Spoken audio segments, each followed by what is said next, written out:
I went into Piranesi completely blind, didn't read the back of the book, just went off of a recommendation from a friend. And my God, I was so shooken. I needed a safe space to talk about my experience with the story. I gotta say, I have never been this shocked or my mind so blown after finishing a book. I didn't know anything about it going into it, and I would recommend that same experience to everybody.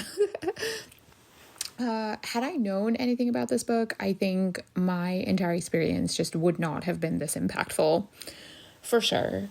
So for those of you who want an untarnished experience, this video is not for you. There will be spoilers. This is your warning. Get out now. Come back later, absolutely. For starters, this book is strange. Like, there's no other way of sugarcoating this. This book is weird. The world where Piranesi lives is weird, and Piranesi is just so cute, but he's also, again, strange. So throw in some gaslighting, a mystery of sorts, and I am eating it up. Wow. Like, I was seated for this book all the way through. But anyway, let's get into it. So the book starts off talking about vestibules, northern halls, eastern staircases, and the tides. Man, let me tell you about the tides. Initially, I was confused, but then I was still confused. This world or house that Piranesi lives in is this endless space filled with marble and statues, but also endless halls and vestibules. And of course, at the bottom of this big house, there's this big ocean. And it seems that he is pretty much alone, well, except for the skeletons and the other, naturally. But overall, it feels almost a little lonely. Except Piranesi doesn't feel lonely or aloneness. Loneliness? I think that's what I'm going for. Anyway, he is so content living in this giant house by himself, just making lemonade out here with the things that he has. At first reading this, I remember thinking distinctly, I hope that I'm not expected to keep track of all of these halls and vestibules, because let's face it, I'm a Google Maps girly who needs directions to get out of the street I live on. And you know, to my utter satisfaction, that was not the assignment. You really don't need to keep track of all this. So just go in and just experience it, really. So anyway, it became clearer that this whole place was exactly like that one time that I went to IKEA, but more fancy, you know, where they serve fish and not meatballs. Everything is marble instead of that, unfinished wood that IKEA has. But I guess the biggest difference, though, was that usually after spending almost the entire day in IKEA, you would go home if you found the parking lot, which is questionable. But I guess for Piranesi, that's not the case. Poor guy. However, he doesn't even know that he's stuck. He's just living his best life out here. Which, to be real, if I was also stuck in IKEA, not gonna lie, would probably be living my best life as well. Yeah. Anyway, it felt like the whole point was to show how big this labyrinth truly is. And I guess also to highlight Piranesi's penchant for documentation. This boy is all over his maps, his naming all of the little hallways. All the statues have names, the skeletons have names. It's so cute. Would I come up with all of that? Probably not. But then again, what do I know? So it's all told through first person, through Piranesi's journal entries, which makes it even more delicious to read. It reads like butter. And Piranesi just goes through how he's feeling, what all he discovered that day. It's adorable. Like, I wish my journals looked like this. So yeah, I really just, Piranesi as a character is what sells this. So let's talk about him for a minute here, okay? So I see so much of myself in Piranesi. Well, I want to see so much of myself in Piranesi. He's so sweet and kind, very relatable for sure.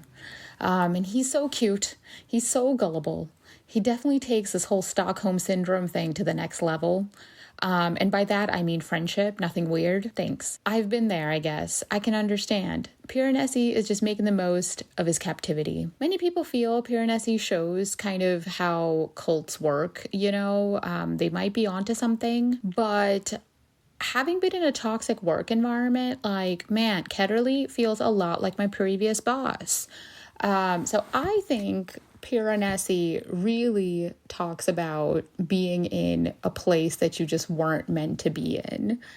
And it's so great because the character of Piranesi is someone that is in all of us, I think, because we've all been there, right? We've all been in these positions, in these places that we were just not meant to be in, whether it be a relationship, whether it be a job, whether it be an actual country that you weren't meant to be in, or whether it be actual prison, but also cults, all right? The cults thing, very real. I get that. I love that Piranesi is just trying to make sense of the world that he's in.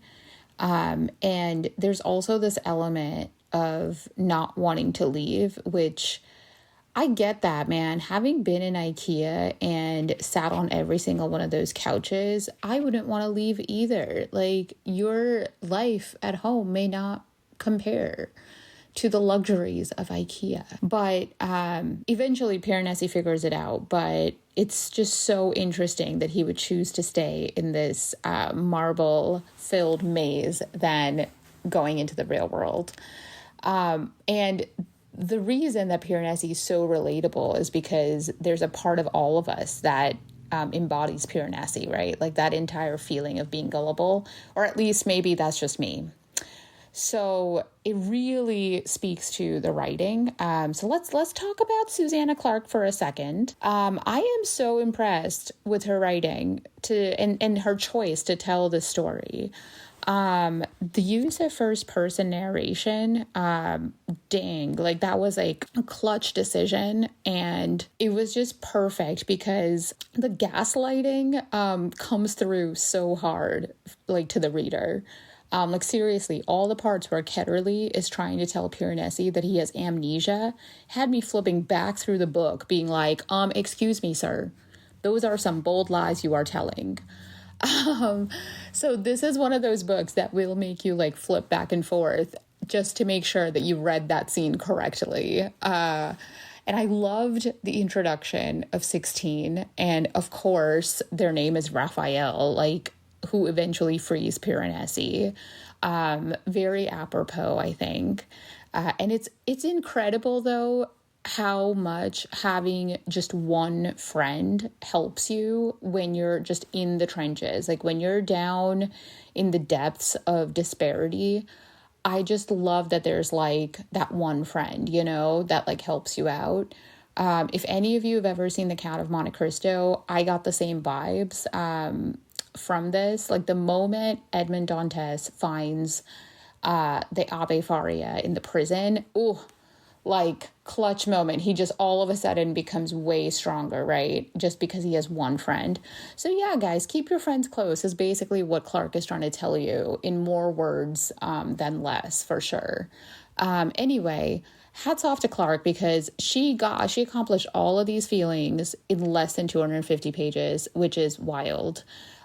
Each sentence of hers conveys so much. The book is like paced very well. It doesn't really read like a fantasy. It's more of a mystery suspense novel than it is fantasy, I would say. So it is fast for sure. But yeah, okay. I think I can control my gushing now. All right. So if you haven't read this book yet, then just go and do that first. Anyway, so I read this book, and after it, I was just staring into this void.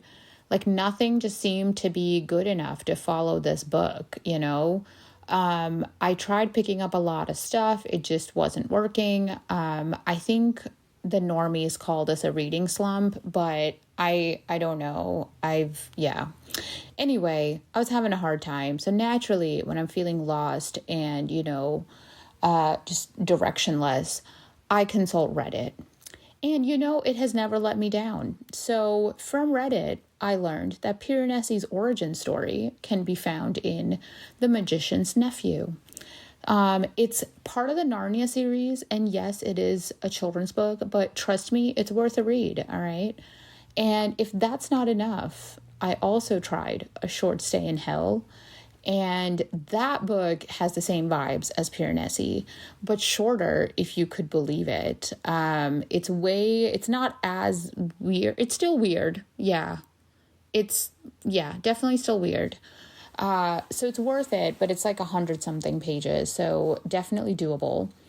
I'm on this entire, series of weird fiction. So really excited to see where this goes.